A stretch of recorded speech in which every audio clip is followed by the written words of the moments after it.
Good evening. We're here to discuss recent developments in the legal proceeding to remove the Circuit Attorney Kim Gardner in the city of St. Louis. Several things have happened in recent days that we wanted to provide an update on.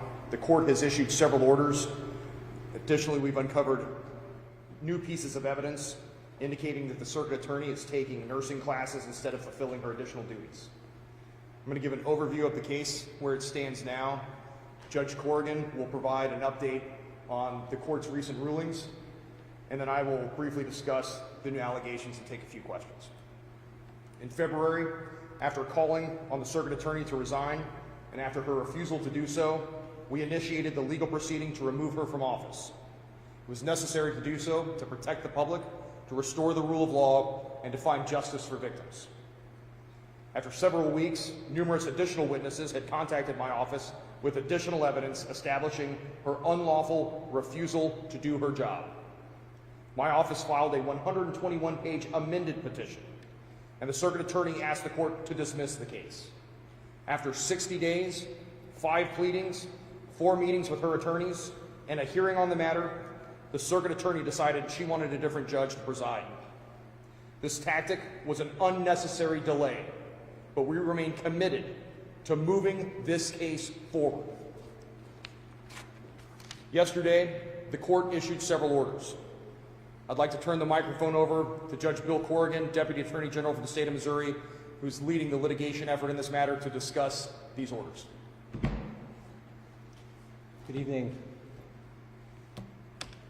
As you all know, yesterday, Judge John Trubisky issued an order very favorable to our case. Judge Trubisky denied the motion to dismiss filed by the Circuit Attorney and allowed all of our primary claims to proceed. And we were delighted and pleased with Judge Trubisky's ruling, and I'd like to quote part of it, because in essence it summarizes what we're arguing in this case. We, in the state of Missouri, provide numerous instances in which the Circuit Attorney has failed to meet a duty, and that we, the state of Missouri, assert that these examples demonstrate a pattern and practice of her willful failure to act contrary to a known duty. Among those duties are her duty to prosecute cases, make charging decisions, keep victims informed, and ensure defendants and victims receive a speedy trial. Now that we are armed with Judge Trubisky's decision, we look forward to prosecuting our case, and we look forward to the trial in late September. In addition to the order denying the Circuit Attorney's motion to dismiss, as many of you also know, Judge Trubisky issued a very favorable order with respect to our subpoena directed to the Circuit Attorney's office. And in that subpoena, we asked for 59 categories of documents. Judge Trubisky denied their motion to quash our ability to get those documents and found that we are entitled to obtain 90% of what we've asked for. And what we've asked for includes all communications to and from victims in the cases we've alleged in our amended petition. It includes information about the warrant backlog, the staffing shortages, the caseloads, and other categories of information. We look forward to getting that information after 2 months of delays, and the judge ordered them to produce those documents within the next 30 days. Finally, the first deposition will take place tomorrow. We're scheduled to take the deposition of the city budget director tomorrow at 10 a.m. We look forward to prosecuting our case. Thank you. Thank you, Judge Corrigan. Clearly, this case has crossed a threshold and is moving forward. A new judge either has been or will be assigned shortly, and we will continue to move towards the September 25th trial date to remove the circuit attorney. Discovery as to her files will be turned over within the next 30 days pursuant to the court's order, and we'll begin deposing the witnesses we've asked for. Over the past several weeks, my office has also received information indicating that the circuit attorney was participating in nursing classes at St. Louis University. In response to this information, and after discovering that online records confirmed the information, my office issued a series of subpoenas to the school. We have demanded documents related to her class schedule, related to the hours and participation in class, any hours she has worked at the school, surveillance camera footage, and relevant communications and documents between the student and the staff. Section 56.445 of the revised statutes of Missouri require that the circuit attorney devote her full time and energy to the discharge of her official duties. Obtaining a nursing degree is not one of her official duties. Prosecuting criminals is. Yet she has consistently failed to charge new cases, inform and confer with victims, and move the cases she does charge to disposition. Most recently, she has failed to appear for a murder trial and an assault trial, resulting in two different judges issuing show cause orders requiring her to explain why those judges should not hold her in contempt of court for failing to show up for scheduled trials. At least one of those orders appears to be proceeding to a hearing on the matter. Those are legal proceedings independent of my removal proceeding. But again, they demonstrate a consistent pattern of behavior of her refusal to discharge her official duties. The court has opined that her office appears on the brink of collapse, and within the past 2 weeks, several more of her assistants have quit and walked away from the dysfunctional office. The court has opined that her office is a rudderless ship of chaos.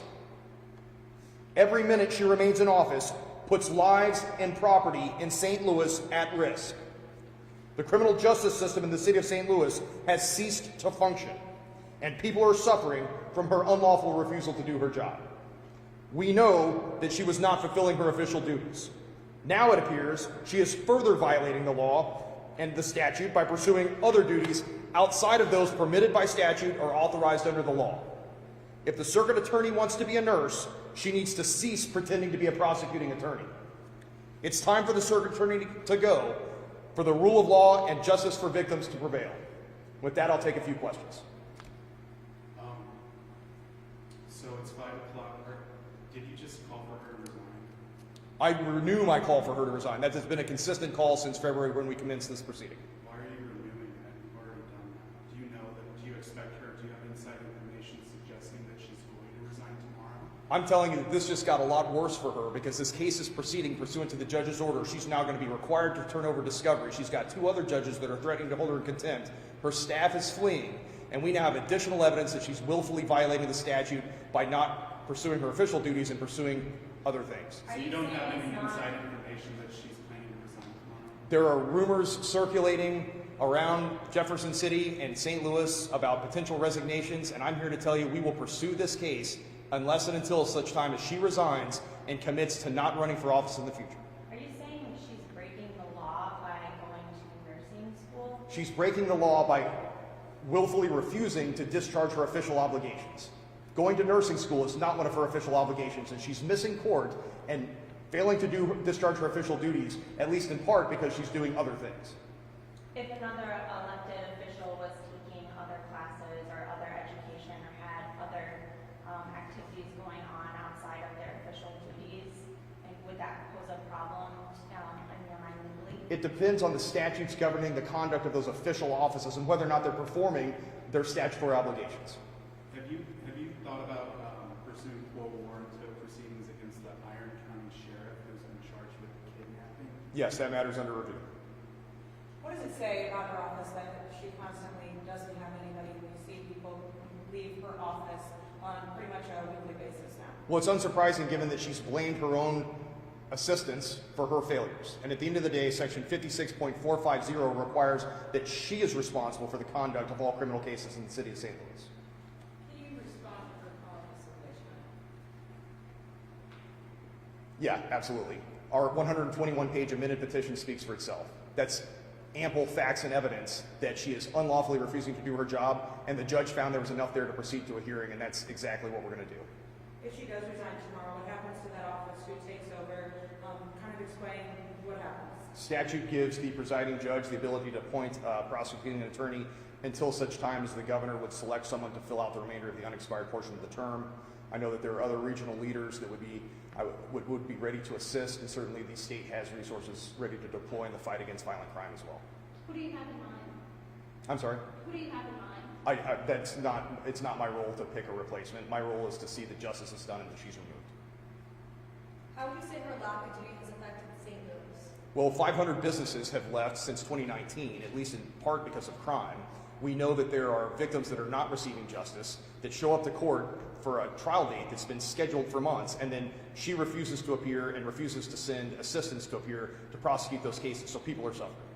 Have you offered assistance? You can do that, right? You can offer assistance, She's been offered assistance numerous times from numerous different entities. including yours? My office has not offered assistance. I know she was offered assistance previously under previous administrations. Between the time that I took office and we initiated the quo warranto proceeding, there was no exchange about taking over cases in the city of St. Louis. In other words, there was not an opportunity to do so. Deposition tomorrow, you said, of who? City Budget Office. And after that, is there anyone else planned that works for the city for depositions moving forward? And if so, who are they? The Comptroller's Office deposition is scheduled for May 11, and that's the next and only other deposition scheduled at this point in time. Thank you all.